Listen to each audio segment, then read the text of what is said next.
Coming up, State of Business, sponsored by IWS Aviation.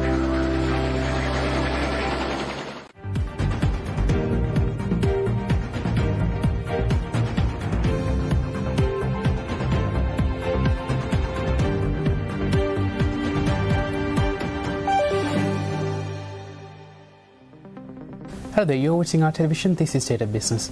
I am Pamudha Kadugampala. Let's have a look at the headlines. President articulates his vision for Sri Lanka.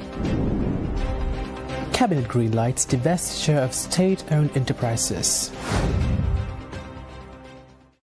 Hi there, welcome back. And now let's have a detailed look at the stories.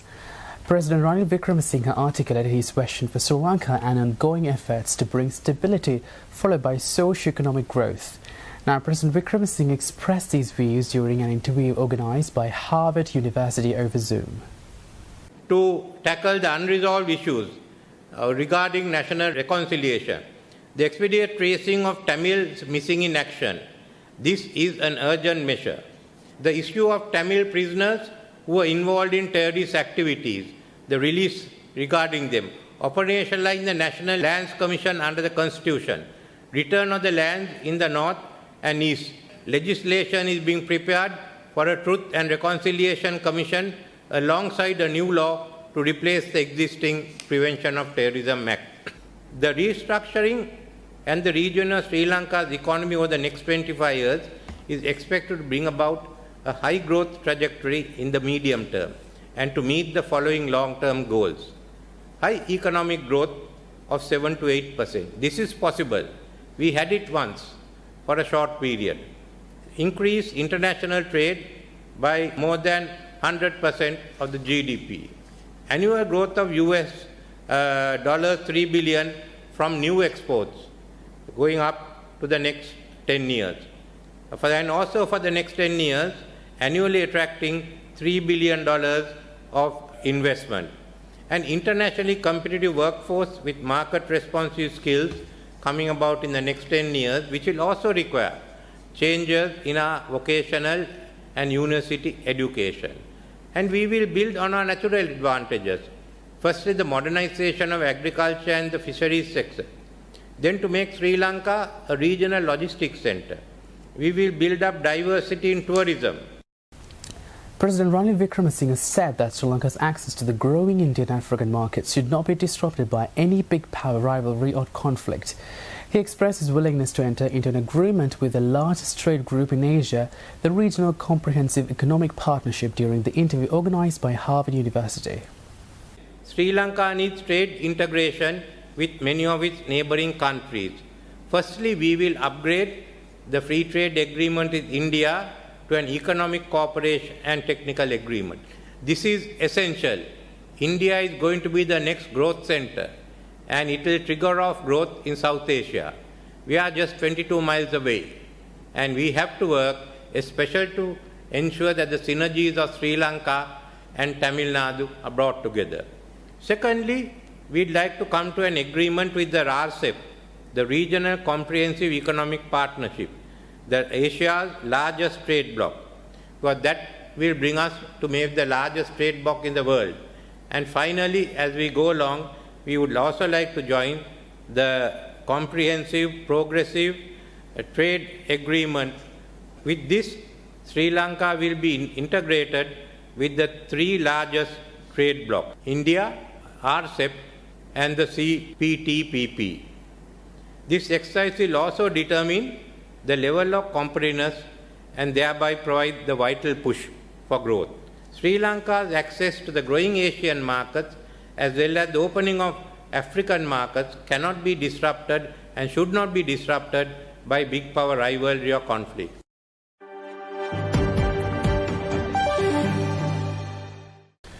Meanwhile, the Cabinet of Ministers in principle has green-lighted the divestiture of 7 state-owned enterprises. Now, State-Owned Enterprises Restructuring Unit is to soon select transaction advisors to assist with sales process. The SCOs to be divested are Sri Lanka Airlines, including Sri Lanka Catering, Sri Lanka Telecom, Sri Lanka Insurances Corporation, Canview Holdings, Hotel Developers Lanka, Litter Gas Lanka, including Litrogas Terminal and Lanka Hospitals Corporation. State-owned enterprises restructuring unit said the process of selecting transaction advisors would commence shortly. The transaction advisors are to visit state-owned enterprises restructuring unit with sell-side due diligence, valuation, data room creation, transaction strategy and marketing of the entities to be divested. Under Sri Lanka's ongoing International Monetary Fund program, SEO restructuring has been identified for reforms on a priority basis. The nation expects to earn $4 to $4.5 billion from the sale of both profit-making and loss-making state-owned enterprises. According to recently released IMF documents in Sri Lanka, total exposure to the public sector accounts for over 40% of banks' assets, including 2 large state-owned commercial banks, exposures to insolvent state-owned enterprises. In addition, the authorities are expected to further strengthen SOE governance by clarifying the mandates of key state-owned enterprises through statements of corporate intent and by reviewing the framework for selecting SEO board members. Carrying out SEO reforms in Sri Lanka is not at all an easy task, as sale of privatization of SEOs are strongly opposed by trade unions.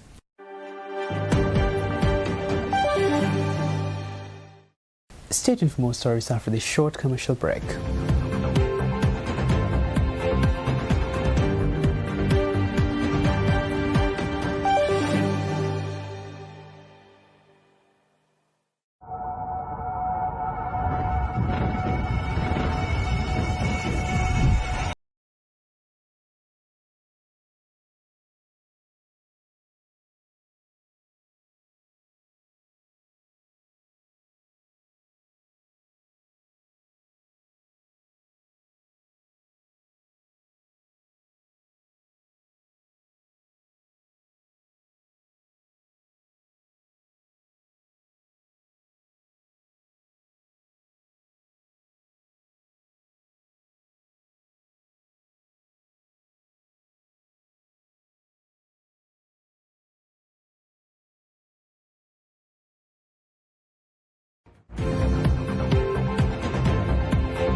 Welcome back here with State of Business. Now, the central bank is continuing to preserve its position as a net buyer of foreign currency from the domestic foreign currency market. Dollar liquidity conditions started easing from around early this year following debt standstill, lower debit imports and increased dollar inflows.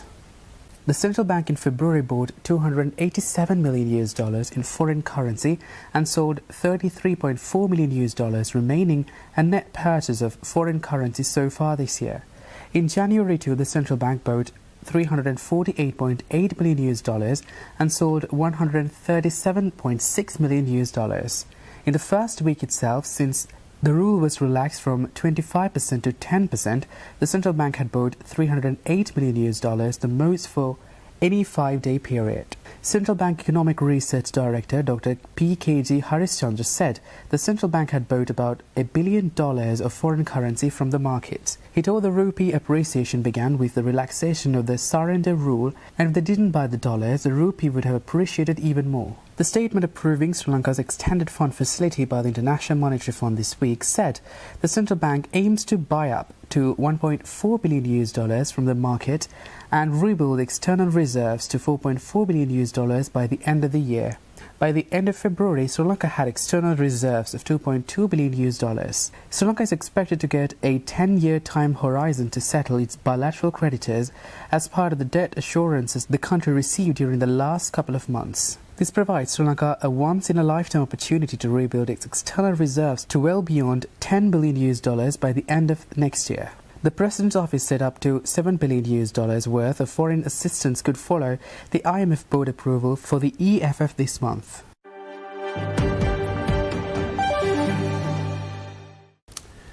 Now, the government of Japan has provided $1.6 million to UN Women in support of humanitarian assistance for women most affected by the socio-economic crisis in Sri Lanka. The funding is part of a new project empowering women in crisis, which will support at least 1,200 women and children who have faced sexual and gender-based violence. The aim of the program is to also further support 500 women-led micro-enterprises at risk of collapse and over 2,000 individuals at risk of poverty and malnutrition. Also, reports on the ground reflect a continuing increase in cases of sexual and gender-based violence.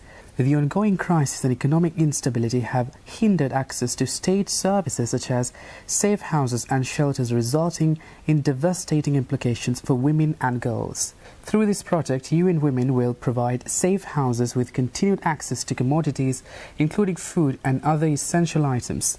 It will ensure that shelters and safe houses, where facilities were improved and refurbished, continue to function rather than face closure due to inadequate funding and support. This will ensure that more safe houses are available for women and girls feeling abusive circumstances. Moreover, due to a lack of access to viable employment opportunities and soaring food inflation, there is an urgent need to ensure that households have access to basic food and necessities to support their survival. This project will work with women-led enterprises to strengthen their business resilience and livelihoods through the provision of in-kind support and business development trainings in the districts of Ampara, Colombo, Monaragala, Vaunia and Mullative.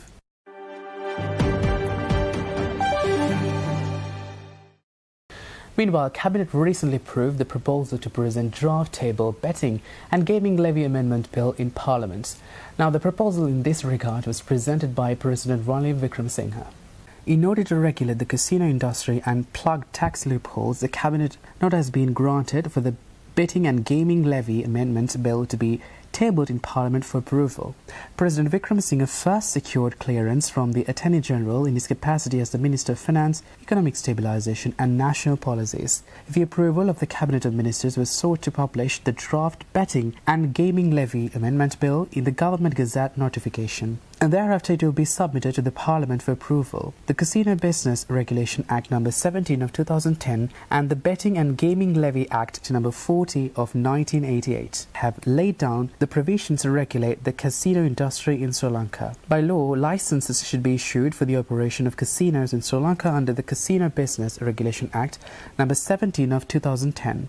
Yet no license have been issued for any casino business under the Act up to date, with no regulations been issued to enforce the provisions of the Act. The Cabinet of Ministers last year decided to issue regulations under the Casino Business Regulation Act No. 17 of 2010 and introduce appropriate amendments to the Betting and Gaming Levy Act No. 40 of 1988.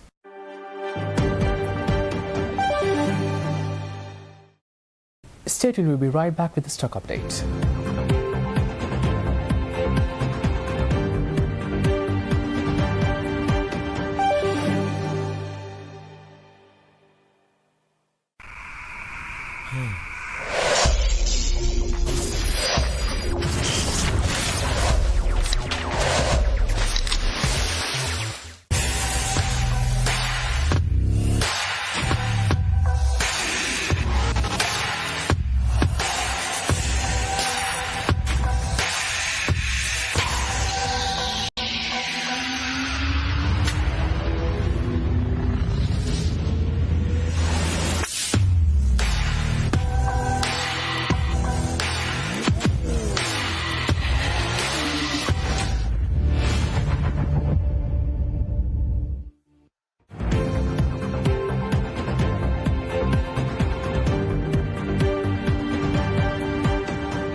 Welcome back, you're watching State of Business, and now the stock update. Trading at Colombo Stock Exchange ended on negative notes today. The All-Share Price Index dropped 134.14 points to close at 9,285.21, and the S&P/SL 20 dropped 47.53 points to close at 2,677.98. The turnover was 0.8 billion rupees and over 45 million shares were traded. And coming up next are Forex rates.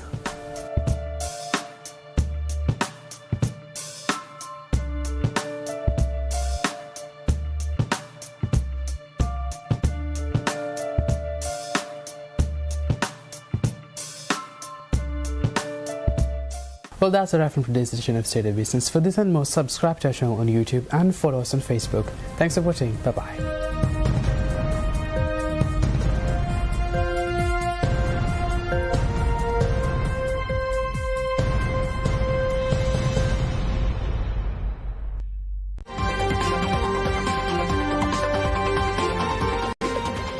State of Business was sponsored by